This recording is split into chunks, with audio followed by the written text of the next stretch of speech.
బాగుంది. ప్రభాస్ కి మంచి హిట్ దొరికింది. వెయిటింగ్ ఫర్ పార్ట్ 2 చాలా బాగుంది.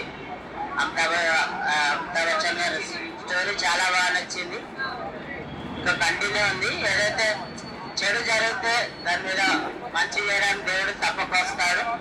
దేవుడు ఉన్నాడు. అది ఒక కాన్సెప్ట్ అయితే చాలా బాగుంది. అంటే యుగాలు ఎన్ని మారినా కానీ మన కల్చర్ మారదు. దేవుడు ఉన్నాడు, నమ్మకంతో ముందుకెళ్ళాలని బాగా చూపించాడు. నాగశ్రీ చాలా మంచి ప్రయత్నం చేసిండు. హాలీవుడ్ రేంజ్ కంటే మించిపోయిందని చెప్పొచ్చు. ఎందుకంటే ఎఫెక్ట్స్ అవన్నీ చాలా హిట్ సూపర్ హిట్. పార్ట్ 2 అయితే పక్కా ఉంది. ఎందుకంటే కమల్ హాసన్ గారి విలన్ పాత్ర కూడా డిఫరెంట్ గా చూపెట్టిండు. ఏదో విలన్ హీరో కాకుండా డిఫరెంట్ గా మంచిగా చూపెట్టిండు. అన్ని క్యారెక్టర్స్ ని ఒక ఇన్వాల్వ్ చేసిండు. రాజమౌళి గారు కూడా ఉన్నారు. చిన్న సన్నివేశం సలార్ ఒక డిఫరెంట్, కల్కి డిఫరెంట్,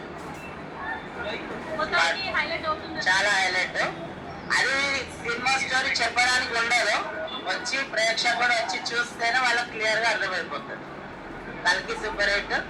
ప్రభాస్ కి మంచి. రాజమౌళి అదే చెప్తున్నారు. అన్ని క్యారెక్టర్ని ఇన్వాల్వ్ చేసిండు. రాజమౌళి గారిని, విజయ్ దేవరకొండ గారిని, బ్రహ్మానందంని, ప్రతి ఒక్క వాళ్ళ పాత్రని మంచి పోషించారు. బాగుంది. రాజమౌళి గారు వచ్చినప్పుడు అమ్మో ఈయన పట్టుకుంటే 5 years అవుతారా అంటే, నేను మళ్ళీ వెళ్దాను, నేను 10 years పట్టుకుంటా అంటారు ఒక సీన్ లో. చాలా బాగుంది. కల్కి సూపర్ హిట్. ప్రభాస్ కి ప్రేక్షకుడికి వచ్చి ఇక్కడ చూస్తేనే సినిమా అనేది క్లియర్ గా అర్థమవుతుంది. బయట టాకులు నమ్మొద్దు. వేరే టాక్స్ ఉంటాయి, అవన్నీ నమ్మొద్దు. సినిమా మాత్రం